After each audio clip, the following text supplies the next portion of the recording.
Hey there, welcome back. And if this is your first time, welcome and thank you. And again, if this is not your first time, thank you for coming back. And if you've watched some of my previous videos, I may go over again some of the things that I've talked about, but for the sake of this video, it is important. So as of Tuesday this week, I am now 3 months post-op from my mommy makeover that I had done in Miami.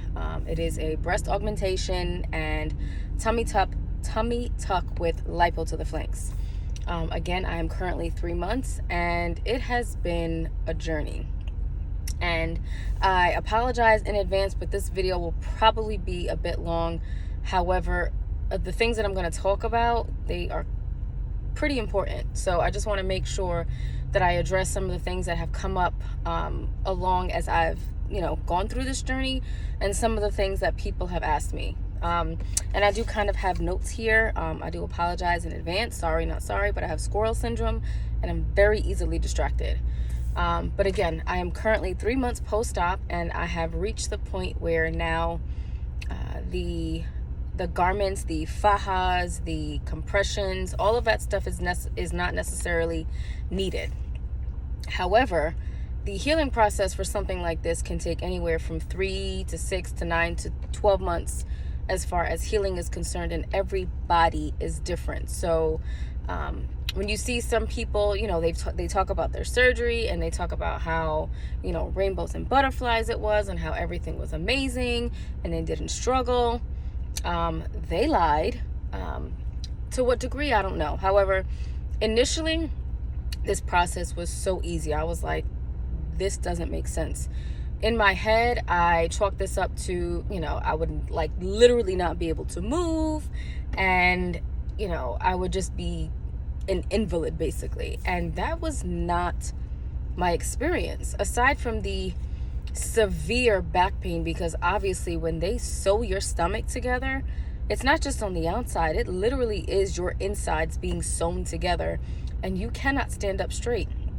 And I can't remember how many weeks it took for me to stand up. I want to say I was still at my aunt's house, so probably less than 2 weeks.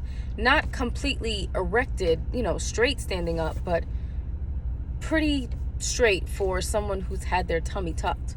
For any of you who have had a C-section, I believe it's similar in that aspect. Thankfully, I did not go through that experience. But from my understanding, it's pretty similar. There are people walking around me. I'm sorry, but I'm distracted. But it has been a very roller coaster ride in that aspect. Again, my initial experience was, this isn't that bad. But getting home about 2 weeks after surgery, I stayed with my aunt. She took amazing care of me.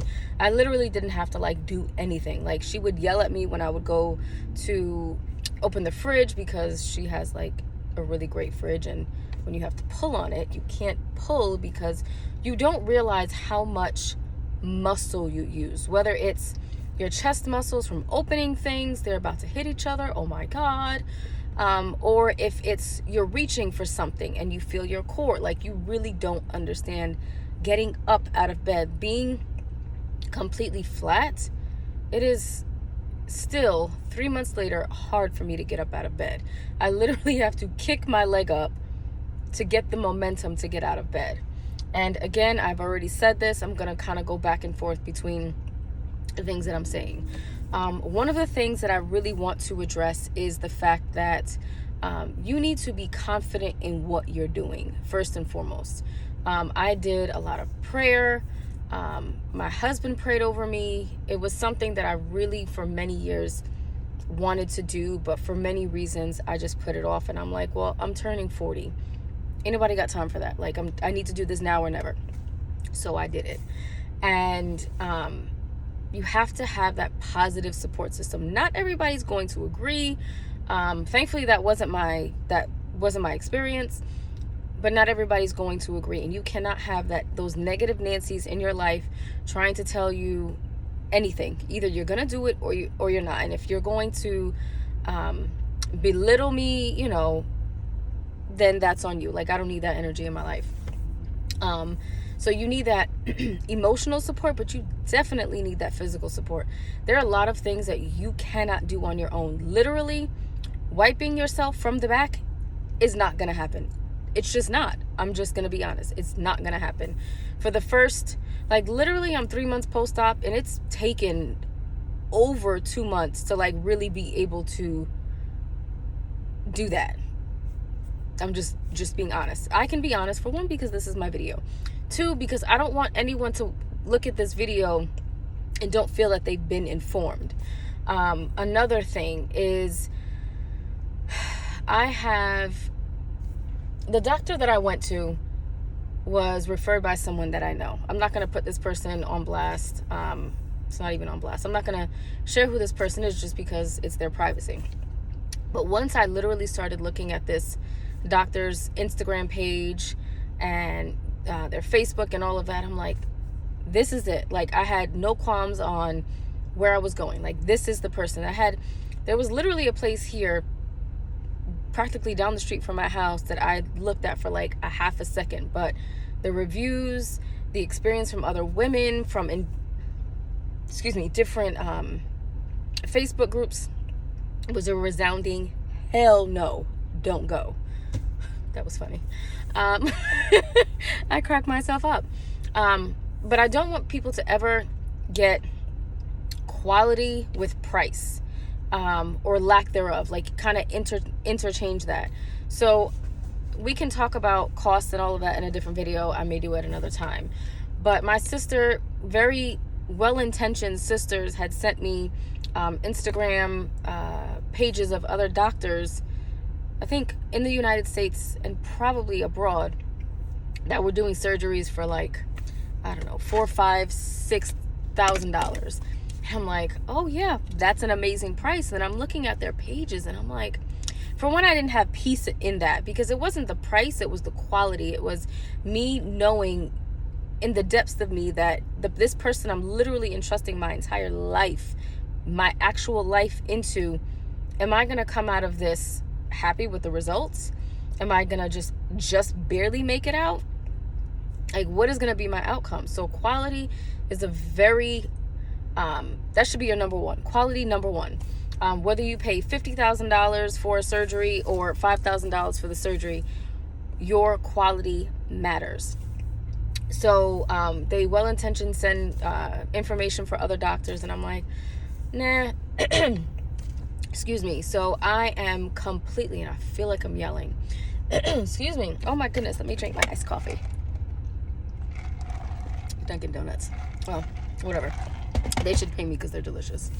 I definitely just want you to think about those things. Like, price and quality are highly important. Like, you don't want to entrust your entire life to someone who possibly have, been a part of someone's death. There have been stories, and I've listened to a lot of podcasts of them, a lot of research of doctors who on paper and Google websites and those things have hidden reviews of very important information. You need to know if your doctor has been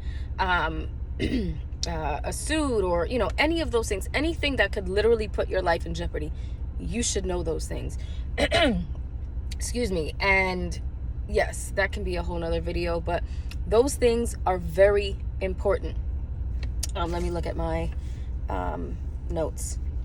Okay, so again, I'm 3 months post-op, and at 6 weeks, you can wear your faja, your compression garments. Well, before that, you're wearing it literally 24/7. You only take it off, excuse me, oh my goodness, to shower. That's literally kind of the only time you take it off. At 6 weeks, you can wear your faja 12 hours on, 12 hours off. But at 3 months, it's a free-for-all. You can do whatever you want. But my honest opinion is that I should have kept it more than obviously the 12 hours. I am still dealing with the swelling. And again, every body is different. And obviously, oh my, I wish I can pause this, but I don't know how to do that. Everybody is different. And I'm still dealing with swelling. It's not as pronounced, I guess, but there are definite pockets of swelling I can see in, what is this? My left side of my stomach. And one of the other things that I think people fail to realize, and it's honestly sad, that some of these people go into these surgeries and spend thousands of dollars and don't know aftercare. They don't know about fajas and foams and compression garments and massages. Those things are highly important to your recovery. You spend all of this money to get to this place where you have surgery, and then you just let it go literally to hell because you don't know or don't value or understand the importance of your aftercare. Aftercare can be very expensive, but there's some things that you can do yourself. You can get obviously compression. I can't say that enough. There are also rollers that you can get on Amazon. You're on YouTube, different massage. I promise I don't have COVID. There's something in my throat.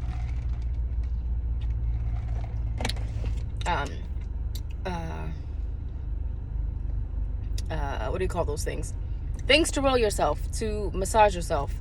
You can use, have your spouse or someone, that is at least willing to massage, or even self-massage. Let me see if I can just massage. And I need my nails on, so don't look at them.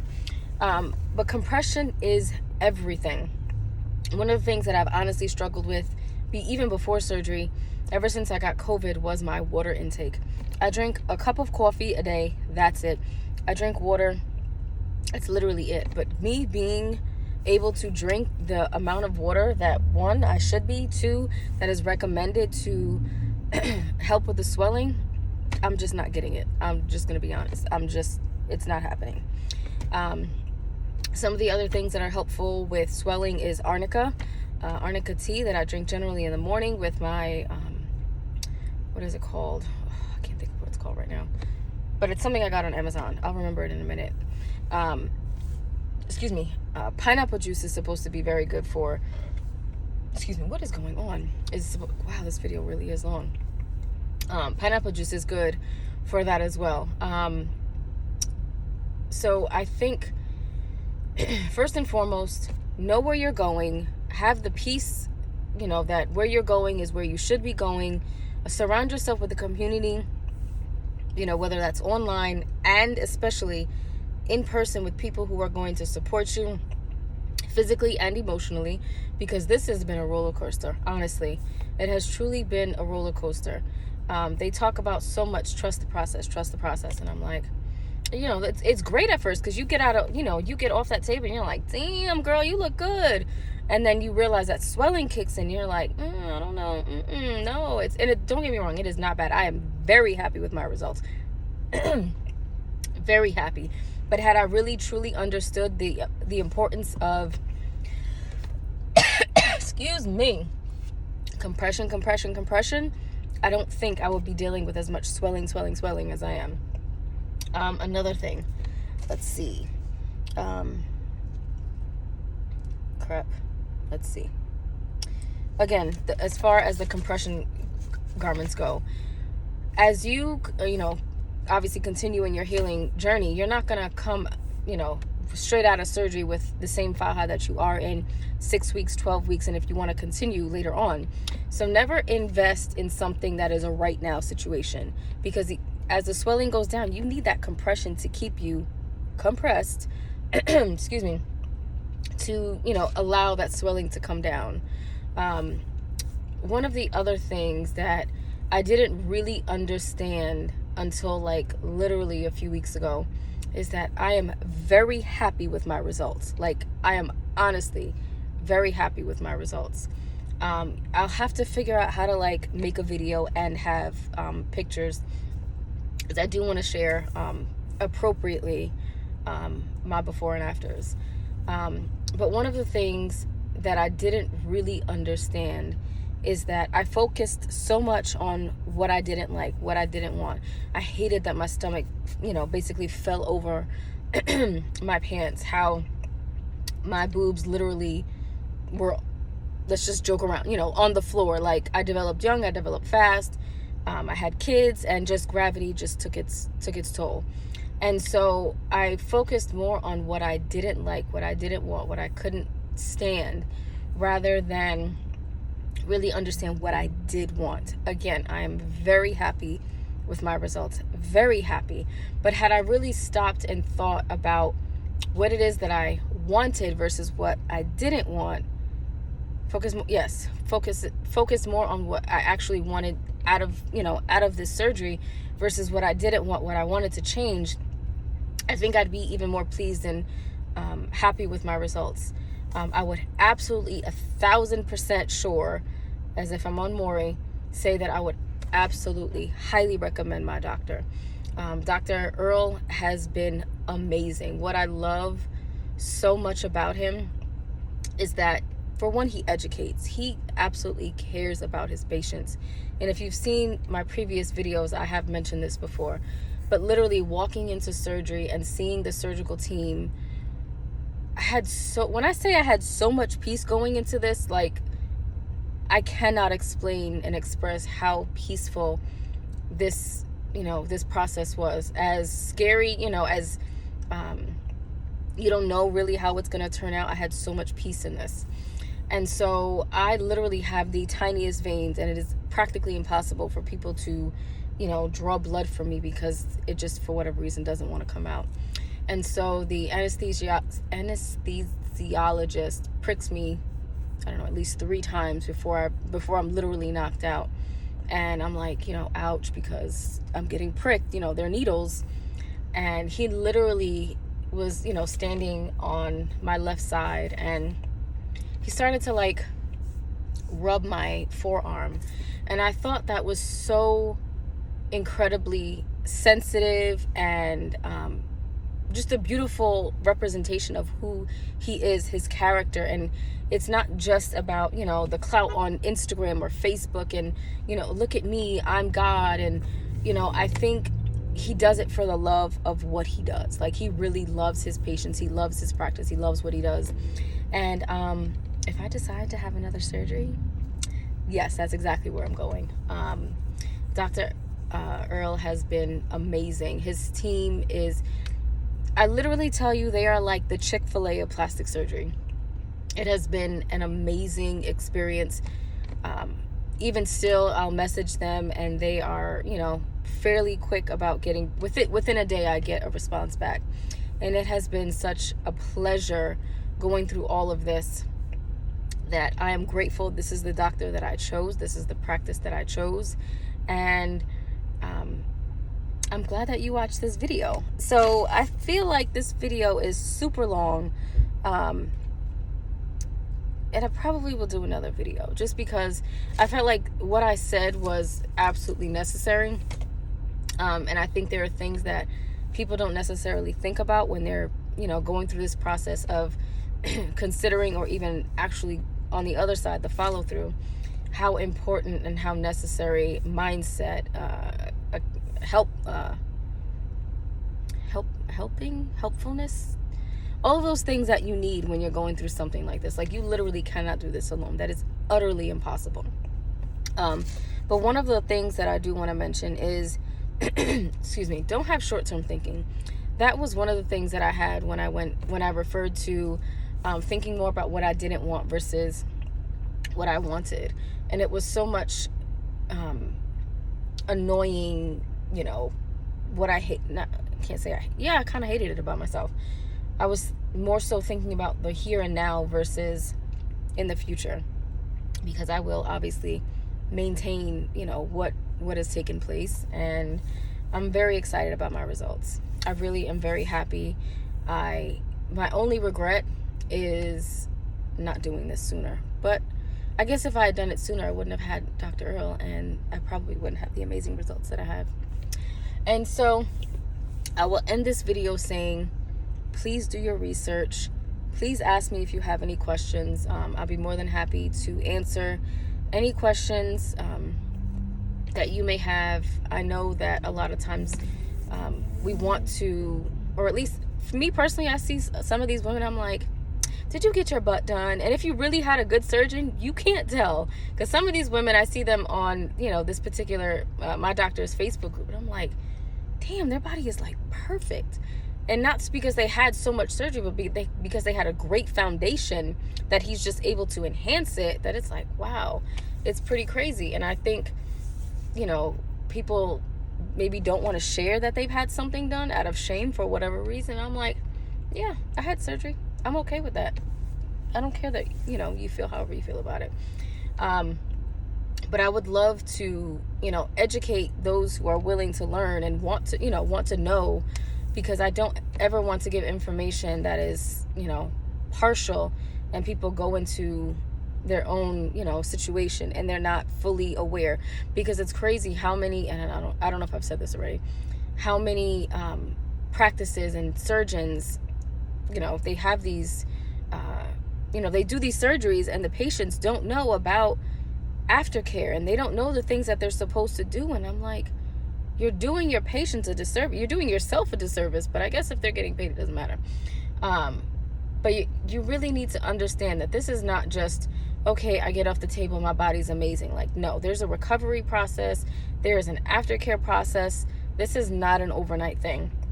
Like, I'm not expecting, there's still some things I just can't do, or even mentally, like my mind is not ready to do it because my body's not healed in the sense of whatever I want to do, I'm able to do it in a way that doesn't make me feel like, man, like I can't do that still. Excuse me. So thank you for watching. I hope you have an amazing weekend, and I'm here if you have questions. And look how long my hair is. It's so long. Okay, the end.